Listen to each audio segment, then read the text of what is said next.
নমস্কার। গল্পের ঝুলিতে সকল শ্রোতা বন্ধুদের স্বাগত জানাই।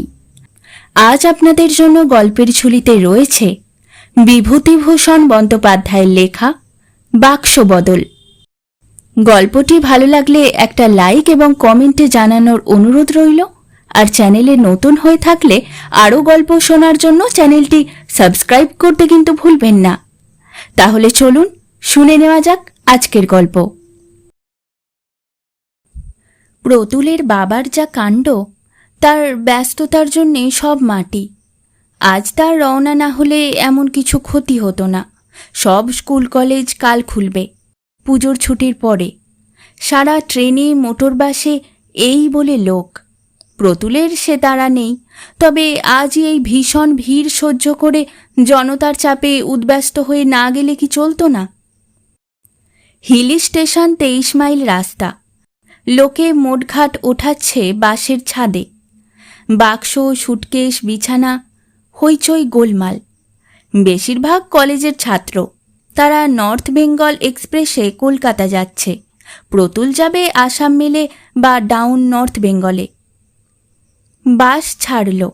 প্রতুলের দুপাশে দুটি দোকানদার। তারা তামাকের ব্যবসা করে। সেই বিষয়ে কথাবার্তা বলতে বলতে যাচ্ছে। সামনের বেঞ্চিতে একটি ভদ্রলোক স্ত্রী ও ছেলে মেয়ে নিয়ে বসে। একখানা বেঞ্চি ওরা জুড়ে বসে আছেন। ছেলে মেয়ে 3-4টি। তারা ভীষণ উৎপাত জুড়ে দিয়েছে বাসের মধ্যেই। তাদের দুষ্টুমি ও চেঁচামেচিতে প্রতুলের মাথা ধরে যাবার উপক্রম হয়েছে।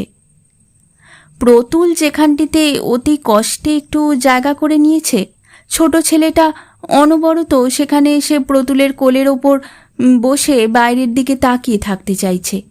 এতে কষ্ট অসুবিধা যথেষ্ট হলেও ভদ্রতার খাতিরে বিরক্তি চেপে যেতে হচ্ছে প্রতুলের। যুদ্ধের সবে আরম্ভ। বাসের ওদিকে 3-4টি ভদ্রলোক যুদ্ধ সম্বন্ধে তর্ক বিতর্ক ও আলোচনায় ব্যস্ত।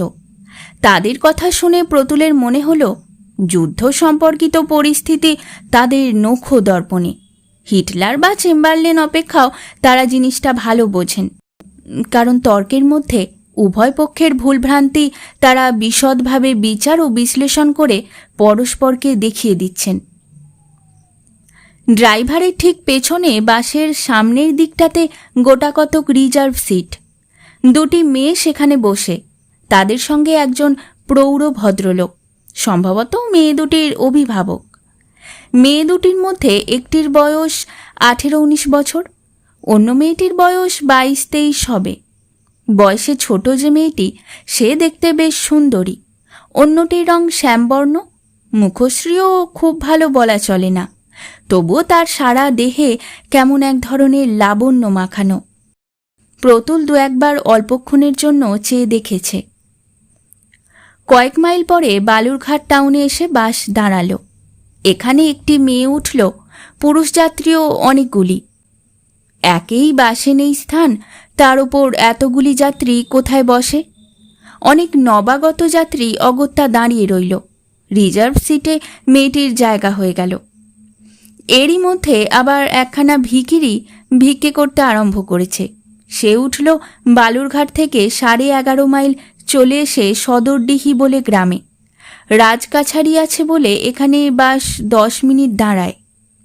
সামনের ভদ্রলোকটি ছোট ছেলেটির হাতে একটি পয়সা দিয়ে বললেন, এই নে দে, ভিখারির হাতে দে। ছেলেটি এগিয়ে গিয়ে বললে, এই নাও ভিখারি।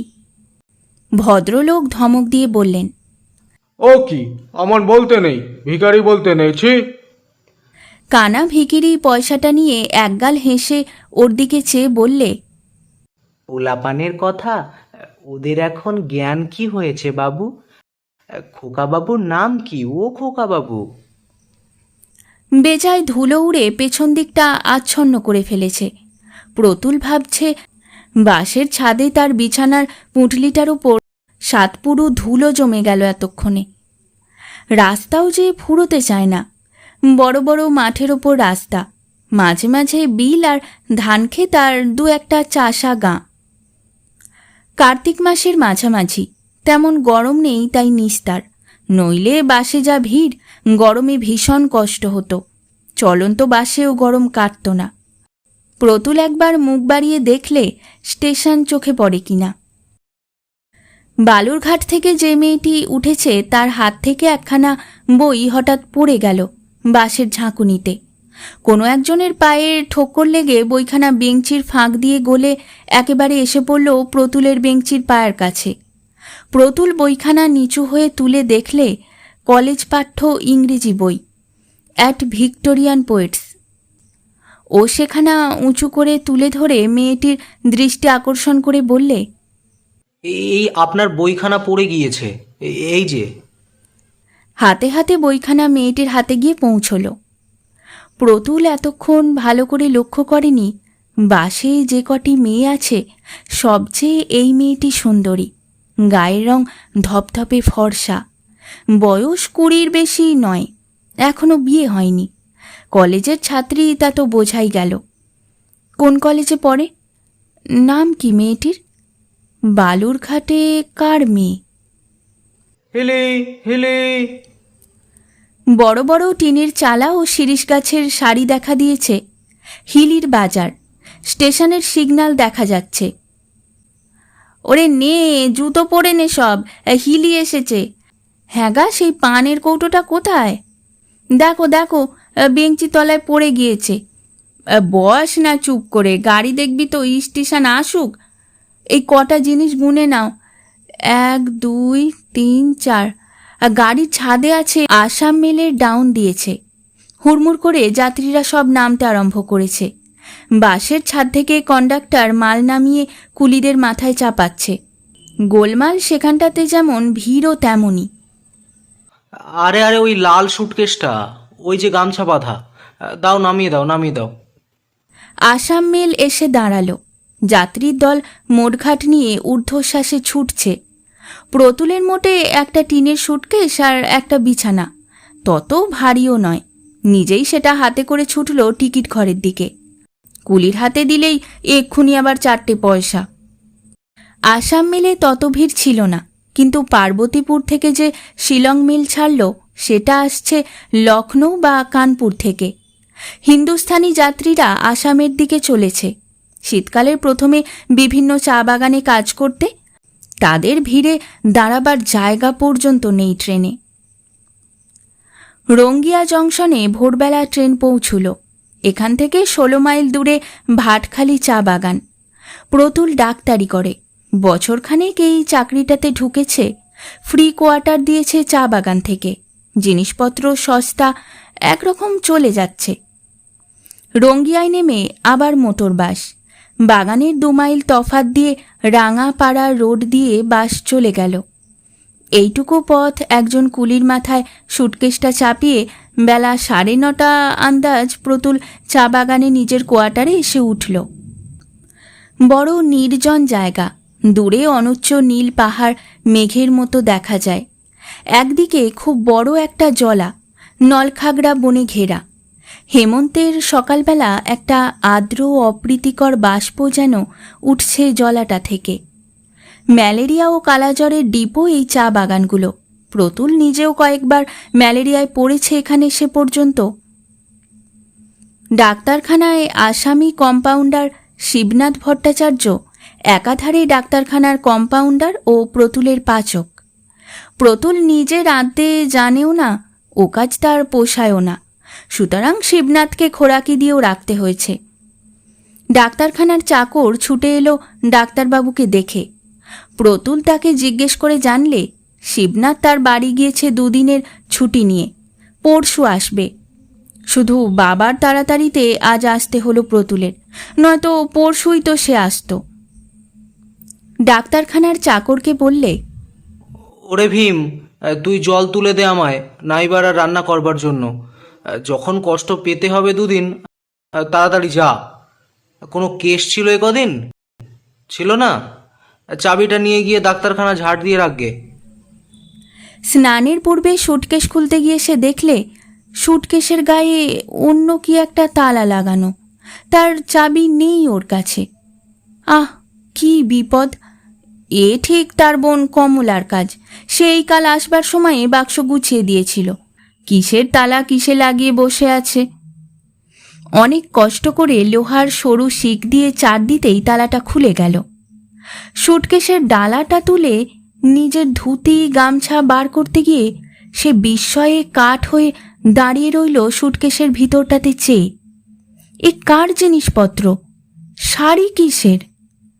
বাক্সের ওপরের দিকে থাকে থাকে সাজানো রং বেরঙের শাড়ি, তার নিচে ব্লাউজ গোটা 6-7, সায়া 2টি, এছাড়া পাউডারের কৌটো, ক্রিম, আরও লম্বা ও গোল আকারের ছোট বড় সুদৃশ্য কৌটো, শিশি, সাবানের কেস, লেখার প্যাড, ফাউন্টেন পেনের কালি, একতারা চিঠি, আয়না, চিরুনি, আরও কত কি। সর্বনাশ! কার বাক্স এটা? প্রথমটা তার মনে হলো তার বোন কমলার সুটকেসটা কি ভুলে গোলমাল হয়ে, কিন্তু না, তা নয়। এরকম শৌখিন শাড়ি ও জিনিসপত্র কমলার নেই। তাছাড়া এ তো কোনো জায়গায় যাওয়ার প্রাক্কালে গুছিয়ে নেওয়া বাক্স। কমলা বাড়ি বসে আছে, তার বাক্স এমন গোছালো থাকবার কথা নয়। হতবুদ্ধি প্রতুল বাক্সের জিনিসগুলো তুলে হাতে নিয়ে দেখতে লাগলো। একটা মখমলের বড় কৌটোর মধ্যে লকেটওয়ালা একটা হার, একটি আংটি, 2টো বড় বড় কানের পাশা, সোনার বড় সেফটি পিন একটা, গাছ কয়েক সরু সোনার চুড়ি, নতুন ওঠা কাঁচের চুড়িও 2 গাছা, খুব বড় বড় ঝকঝকে কাঁচ বসানো কাজ করা, একটা মানি ব্যাগে 4খানা 10 টাকার নোট, কিছু খুচরো। সম্পূর্ণ মেয়েলি সুটকেস। পুরুষের নাম গন্ধ নেই সুটকেসের কোনো জিনিসে বা তার আবহাওয়ায়। প্রতুল 10 হাত মাটির তলায় সিঁধিয়ে গেল সব ব্যাপারটা বুঝে দেখে। সুটকেস বদল হয়েছে বেশ বোঝা গেল, কিন্তু কোথায় বদল হলো? ট্রেনে, না বালুরঘাট থেকে আসবার পথে মোটর বাসে? মোটর বাসেই হওয়া সম্ভব, কারণ ট্রেনে তার কামরায় কোনো মেয়ে তো ছিল না। পার্বতীপুর থেকে সেই ট্রেনের যে কামরায় উঠেছিল তাতে হিন্দুস্থানি ও মারোয়ারি যাত্রী বোঝাই ছিল, তাদের মধ্যে এ সুটকেস কারো নয়। এ বাঙালি মেয়ের সুটকেস। আচ্ছা, মোটর বাসে যদি বদল হয়ে থাকে, তবে কোন মেয়েটির বাক্সের সঙ্গে হওয়া সম্ভব? তা ভেবেই বা কি মীমাংসা হবে? কারণ যে কোনো মেয়ের সুটকেসের সঙ্গেই সম্ভব হতে পারে, যখন সকলের বাক্স ছিল মোটর বাসের ছাদে। যাক, সে কথা পরে ভাবা যাবে, তার যথেষ্ট সময় আছে। এখন মুশকিল হয়েছে এই যে, যা পরনে আছে তাছাড়া আর তার দ্বিতীয় ধুতি নেই, গামছা নেই, সাবান নেই, খুর নেই, লুঙ্গিও নেই, কিচ্ছু নেই। আর এই বিজন চা বাগানও যা, ফরাসি ইকুয়েটোরিয়াল আফ্রিকাও তাই, কিচ্ছু মেলে না এখানে। এখান থেকে 7 মাইল দূরে একটি ছোট বাজারে কোয়েদের দোকান আছে কাপড়ের, তবে সেখানে বাঙালি ভদ্রলোকের উপযুক্ত জামা কাপড় পাওয়া যাবে না। এখন আপাতত স্নান করে উঠে এসে পরে কি, গায়ে দেয় কি? গামছা কোথায়? দাড়ি কামাই কিসে? নাপিত আছে বটে, কিন্তু তার সে কুলি খুঁড়ে প্রতুল কখনো কামাবে না, দাড়ি বেড়ে নারদমুনির মতো হয়ে গেলেও না। এমন বিপদে সে জীবনে কখনো পড়েনি। কি এখন সে করে? না, উপায় নেই। অনেক ভেবেচিন্তে সে দেখলে এই সুটকেস জারি হোক, এর মধ্যে গামছাখানি আর একখানি শাড়ি আপাতত তাকে ব্যবহার করতেই হবে। নিরুপায়। শাড়ি বার করতে গিয়ে আরও বিপদ। সাদা শাড়ি যা আছে সব জরিপার, আর তাঁতের দামি শাড়ি শান্তিপুরি কি ফরাসডাঙ্গা। মোটা 8 পৌড়ে গোছের শাড়ি যা আছে তার সব রঙিন। দামি শাড়ি আছে এছাড়া। এক্ষুনি একবার আপিসে যেতে হবে, কি পরে যাওয়া যায়? জরিপার শান্তিপুরি শাড়ি আর সাদা ব্লাউজ? না, ভেবে এর কুলকিনারা নেই। একটা যা হোক করতেই হবে। রঙিন একখানা শাড়ি পরে স্নান সেরে রেলে ব্যবহৃত যে আধময়লা জামা কাপড় বর্তমানে গায়ে আছে, তাই পরেই যেতে হবে আপিসে ম্যানেজারের সঙ্গে দেখা করতে। ম্যানেজারকে সব কথা খুলে বলে এর একটা পরামর্শ চাইতে হবে। দাড়ি কামানো হলো না। রঙিন শাড়ি পরে স্নান সেরে এসে রেলের জামা কাপড়ই অঙ্গে চাপিয়ে ম্যানেজারের সঙ্গে দেখা করতে গেল। ম্যানেজার ইংরেজ, নাম সিমসান। সে দাঁড়িয়ে দাঁড়িয়ে চা ঝোপের ছাঁটাই তদারক করছিল। প্রতুলকে দেখে পাইপ মুখ থেকে নামিয়ে বললে, hello doctor, good morning. You are here already? Pratul বললে, এসেছি বটে, কিন্তু আমার বড় বিপদ sir. Well, what is a miss? সব শুনে সাহেব হো হো করে হেসে উঠল। See doctor, we are a dog after women. What say it with the rose? If I were you... না স্যার, হাসি নয়, মুশকিলে পড়েছি। একখানা কাপড় নেই, জামা নেই, দাড়ি কামাবার খুর পর্যন্ত নেই। সাহেব হাসতে হাসতে বললে, সে বন্দোবস্ত হয়ে যাবে। আমার স্যুট একটা পাঠিয়ে দিচ্ছি, সেভিংসের ভর্তি আছে, নিয়ে যাও। ইয়াং ম্যান তোমরা, তোমাদের রোম্যান্সে সাহায্য করব না এমন ভেরসিক নই আমি। তোমাদের বয়সে রোম্যান্স আর কোথায় স্যার, বিপদ খুব। সোনার গহনা, মানিব্যাগে টাকা, পুলিশে একটা খবর দেওয়া উচিত নয় কি? শেষকালে এই এখন থাক, আমায় বললে তো এতেই হলো। তোমায় চোর বলে কেউ ধরতে পারবে না। আমার সামনে বাক্সের জিনিসের একটা লিস্ট করা যাবে কোনো বেলা। চলো আমার বাংলোয়, জিনিসগুলো দিই তোমায়। দিব্যি রোম্যান্স ফাটিয়ে বসে আছো। ধন্যবাদ স্যার, আপনাকে কষ্ট দেওয়ার জন্য আমি বড়ই... আহা, কিছু বলবার আবশ্যক নেই, চলো। নিজের কোয়ার্টারে এসে খেয়ে দিয়ে সুস্থ হয়ে প্রতুল একটা সিগারেট ধরালো। তারপর শুয়ে পড়ল ঘুমিয়ে নেবার জন্যে বটে, কিন্তু ঘুম আসে না কিছুতেই। এই অদ্ভুত ঘটনার কথা ভাবতে ভাবতে মাথা গরম হয়ে উঠল। প্রতুলের বয়স এই 25, সবে ডাক্তারির পাশ করে চা বাগানের চাকুরিটা পেয়েছে। বিবাহ হয়নি, বিশেষভাবে কোনো মেয়ের সম্পর্কে আসেনি। যাকে রোম্যান্স বলে, গল্পে উপন্যাসে কতই যা সে পড়েছে, তার নিজের জীবনে না, কই ঘটেনি। ডাক্তারি পড়বার সময় এক আধজন নার্সের সঙ্গে আলাপ হয়েছিল বটে, কিন্তু সে কিছু নয়। দেশি নার্স, তাদের দিকে তাকানো যায় না, তাই রোম্যান্স। কিন্তু তার জীবনে এমন ঘটনা কখনো ঘটেনি। আচ্ছা, কোন মেয়েটির সঙ্গে সুটকেস বদল হলো? বালুরঘাট থেকে যে মেয়েটি উঠল তার সঙ্গে, না ওই যে দুটি মেয়ে আগে থেকে বসেছিল তাদের কারো সঙ্গে? বালুরঘাটের মেয়েটি বেশ সুন্দর, কলেজের ছাত্রী বটে। ওর সেই বইখানা এট ভিক্টোরিয়ান পোয়েটস থেকে তা বোঝা গিয়েছে। কি নাম, কি জাত? ব্রাহ্মণ না কায়স্থ না বৈদ্য? হঠাৎ তার মনে পড়ল সুটকেসটার মধ্যে নীল ফিতে দিয়ে বাঁধা একতারা চিঠি ছিল বটে। মেয়েটির নাম নিশ্চয়ই তাতে পাওয়া যাবে। এতক্ষণ কথা মনে হওয়া উচিত ছিল তার। উঠে সে সুটকেসটা খুলে ফেললে। শাড়ির নিচে একপাশে চিঠির তাড়াটা ছিল। সে সেটা হাতে করে বিছানার উপর এসে বসল। চিঠি খান 15, একজনেরই হাতের বেশ শৌখিন নীল লিনেন পেপারের খামের ওপর ঠিকানা লেখা, অমিয়া মজুমদার, কেয়ার অফ C.R. পাল, 22/6, নীলমণি দত্তের লেন, বাগবাজার, কলিকাতা। যাক, বাঁচা গেল। এই তো দিব্যি ঠিকানা পাওয়া গেল। আর ভাবনা নেই, কালই একখানা চিঠি লিখে দেওয়া যাবে। মেয়েটিরও নিশ্চয়ই ভীষণ অসুবিধায় পড়তে হয়েছে। বেচারির একখানা শাড়ি নেই, ব্লাউজ নেই, তার ওপর টাকার গহনা হারানোর দুশ্চিন্তা। মেয়েটি এতক্ষণ মাথায় হাত দিয়ে বসে পড়েছে। তার ওপর যদি তারই সুটকেস মেয়েটি নিয়ে গিয়ে থাকে, তবে তো সুটকেস খুলে মেয়েটি মূর্ছা যাবে। দেশ থেকে এখানে খাবার জন্যে সে কিছু পাটালি আর চিড়ে আনছিল ওই সুটকেসের মধ্যে। তাছাড়া একটা ছোট মানকচু আছে, আর আছে একজোড়া জুতো, নতুনও তেমন নয়। এসব বাদে তার ধুতি, শার্ট, পাঞ্জাবি প্রভৃতি তো আছেই। ওর মধ্যেকার একটি জিনিসও মেয়ের কোনো উপকারে আসবে না। মজুমদার, মজুমদার, মজুমদার কি জাত? কায়স্থ না বৈদ্য না ব্রাহ্মণ না অন্য কিছু? চিঠিগুলো পড়ে দেখবার ইচ্ছে হলো প্রতুলের। কে লিখেছে, মেয়ে না পুরুষ? শেষ পর্যন্ত সেই ইচ্ছা সে দমন করলে। দরকার নেই পরের চিঠি পড়বার, ওটা অন্যায়।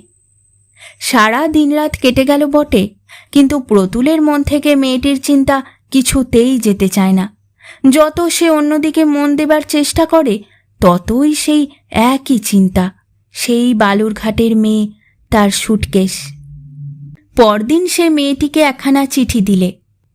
মাননীয়াসু পাঠ ব্যবহার করে সে সুটকেস বদলের সব অবস্থা খুলে জানালে। সুটকেসের মধ্যে যা যা ছিল, গহনা, টাকা, বস্ত্রাদির একটি তালিকাও দিলে চিঠিতে। অনিচ্ছাকৃত ত্রুটির জন্য মার্জনা ভিক্ষাও বাদ গেল না। সে যে কি ভীষণ লজ্জিত ও দুঃখিত হয়েছে এজন্যে অন্তত 3 বার সে কথা লিখলে 3 জায়গায়। তার নিজের সুটকেসটি কি ওখানে আছে? চিঠি ডাকে দিয়ে 2-3 দিন দুরু দুরু বক্ষে উত্তরের প্রতীক্ষায় রইল প্রতুল। না জানি কি উত্তর আসে। খুব রাগ করে কি চিঠি লিখবে? পুলিশে খবর দেবার ভয়টয় দেখিয়ে? 9 দিনের দিন উত্তর এলো। মান্যবরেশু, মহাশয়ের পত্রে অবগত হইলাম। হিল স্টেশনে মোটর হইতে নামিবার সময় আমার ভাগিনেই শ্রীমতী উমিয়ার সুটকেসটি ভ্রমক্রমে আপনার সহিত বদল হইয়া গিয়াছে। আপনার সুটকেসটিও আমার ভগিনীর সহিত রহিয়াছে। জিনিসপত্রাদির কথা যাহা উল্লেখ করিয়াছেন, সুটকেসের মধ্যে উহার অতিরিক্ত কিছুই ছিল না। মহাশয় ভদ্রলোক, আপনাকে এই অসুবিধায় ফেলিবার নিমিত্ত আমার ভগিনী যথেষ্ট লজ্জিতা। তাহার পক্ষ হইতে আমিও আপনার নিকট বারবার ত্রুটি স্বীকার করিতেছি। বাক্সটি ইনসিওর্ড আনপেড রেলওয়ে পার্সেলে পাঠাইয়া দিবেন। আপনার সুটকেসটিও সেইভাবে পাঠাইব। রেলের রসিদটা উপরের ঠিকানায় পাঠাইয়া বাধিত করিবেন। বিনীত শ্রী ভবতারণ চক্রবর্তী। পত্র পেয়ে প্রতুলের যে কিছু আশাভঙ্গ না হয়েছিল এমন নয়। প্রথম তো এ মেয়েটি যে কোনটি তা বোঝা গেল না। বালুরঘাটের সেই মেয়েটি যে এই অমিয়া মজুমদার তার কোনো প্রমাণ নেই। চিঠি একখানা মেয়েটির কাছ থেকে আসবে এমন আশা করা নিতান্ত অসঙ্গত ছিল না। কোথা থেকে আবার মেয়ের মামা শ্রী ভবতারণ চক্রবর্তী এসে জুটল মাঝখানে? তবে মামা থাকাতে একটা ব্যাপার খানিকটা পরিষ্কার হয়ে গেল, মেয়েটি ব্রাহ্মণ, সেও ব্রাহ্মণ। তাতে অবশ্যই এমন কিছু সুবিধে যে কি, প্রতুল ভালো করে যখন ভাবলে তখন বুঝেই পেল না। পরদিন লোক পাঠিয়ে সেই সুটকেসটি রেলে বুক করে দিলে এবং তার নিজের সুটকেসটিও সে সপ্তাহের শেষে একদিন অক্ষত অবস্থায় কুলির মাথায় চেপে তার কোয়ার্টারে এসে পৌঁছল। জিনিসপত্র নাড়াচাড়া হয়েছে বটে, কিন্তু ঠিক আছে, এমনকি চিঁড়ে ও তালের পাটালি পর্যন্ত। ব্যাপারটা বেমালুম মিটে গেল। এরপর আর কি ঘটতে পারে? কিছুই না। প্রতুল কিন্তু কিছুতেই মেয়েটির কথা একেবারে ভুলতে পারলে না। তার তরুণ জীবনে এই প্রথম নারী সংক্রান্ত ঘটনা। রোম্যান্স না হলেও রোম্যান্সের কল্পনা মনে জাগে বইকি, বিশেষত চা বাগানের এই নির্জন জীবনে। তাছাড়া কোন মেয়ে ছিল এটি? সেই বালুরঘাটের? মেয়েটির কাছ থেকে একখানা ধন্যবাদ জানিয়ে চিঠি আসবে এ আশাও প্রতুলের ছিল, তা আসেনি। 5 মাস পরে প্রতুল আবার ছুটি নিয়ে বাড়ি রওনা হলো। অনেকদিন দেশে যায়নি। মনটা ব্যাকুল ছিল আত্মীয় স্বজনকে দেখবার জন্যে। ওর বোন কমলাকে ও বড় ভালোবাসে। কমলার বিবাহের কথাবার্তা চলছে।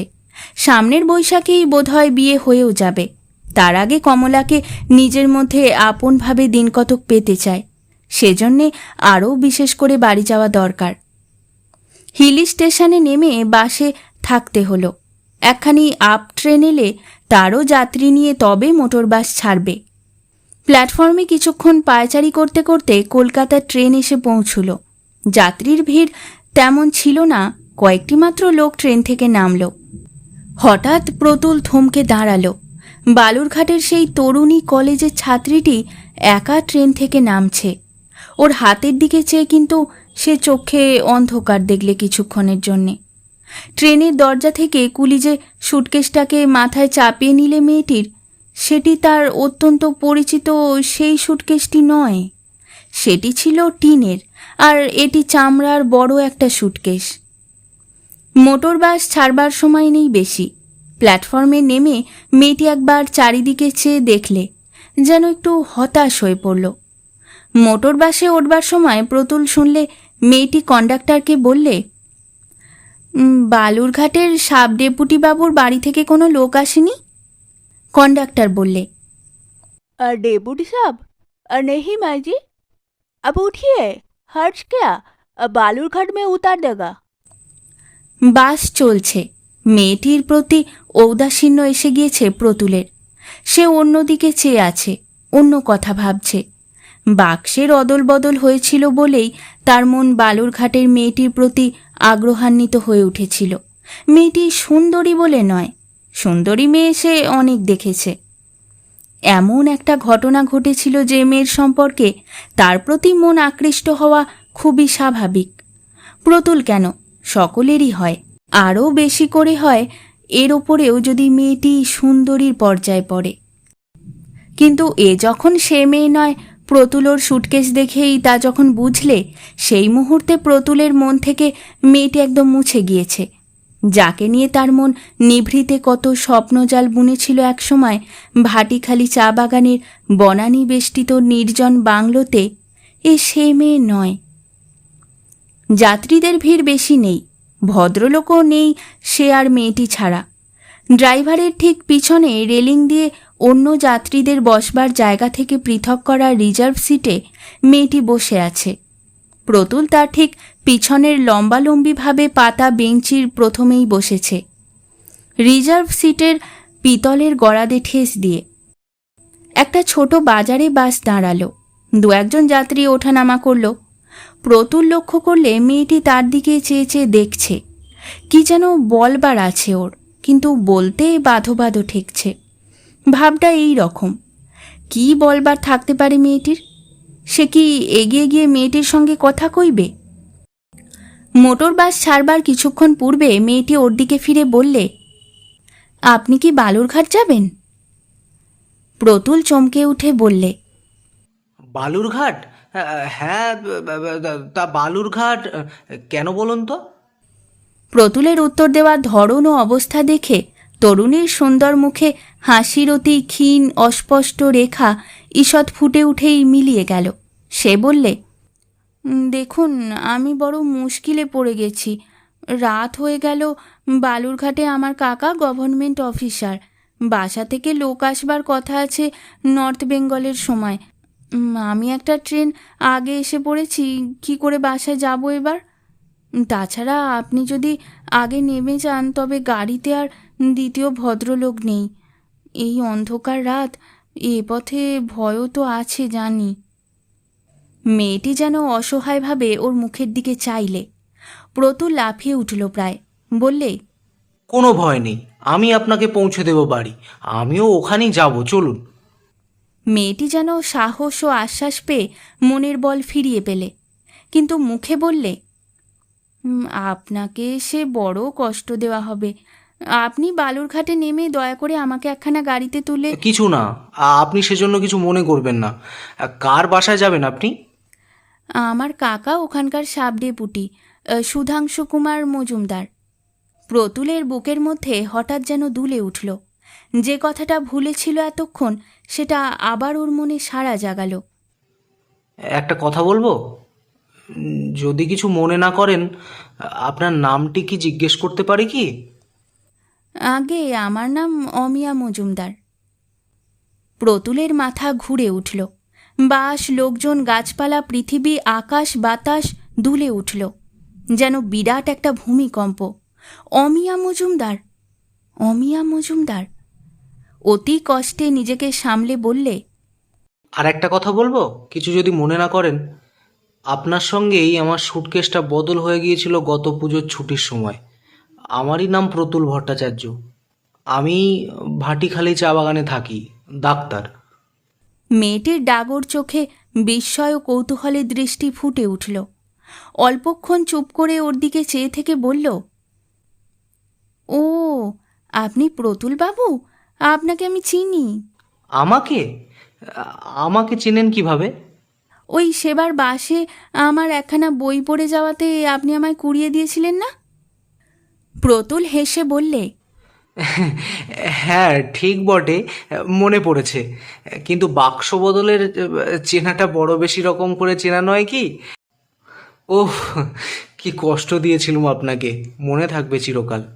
মেয়েটি প্রতিবাদের সুরে হাসি মুখে বললে, না না, তার কি, অমন ভুল তো হয়েই থাকে, আমারই দোষ। আপনার কি দোষ? আমারই দোষ। যতই তাড়াতাড়ি হোক নিজের জিনিস দেখে নেওয়া উচিত ছিল। আপনি কোন কলেজে পড়েন? স্কটিশ চার্চে। তা এবার দেবেন বুঝি বিয়ে? থার্ড ইয়ার শেষ হবে এবার, সামনের বারে দেব। আপনার মামার নাম বুঝি ভবতারণ বাবু? মামার বাড়ি থাকেন বুঝি? না, মামার বাড়ি ওটা নয়, মামা একা থাকেন, উনি জ্যোতিষী, কেউ নেই বাসায়, আমি রাঁধি, মামা আর আমি থাকি। রাত্রি 8:30টার সময় বালুরঘাটে বাস এলো। প্রতুল মেয়েটিকে বললে, আপনাদের বাসা কত দূর? একখানা গাড়ি করি?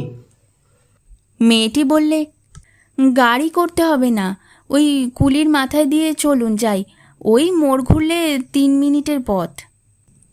এরা বাসায় পৌঁছুতেই একদল বালক বালিকার উল্লাসসূচক কলরবের মধ্যে ওদের অভ্যর্থনা হলো। মেয়েটির কাকা সুধাংশুবাবু প্রতুলকে যথেষ্ট আপ্যায়িত করলেন। প্রতুল তখনই চলে যেতে চাইলে, সে কথায় তিনি কর্ণপাতও করলেন না। রাত্রে তিনি কোথাও তাকে যেতে দেবেন না, কাল সকালে সে পরামর্শ হবে কখন যাওয়া যায় না যায়।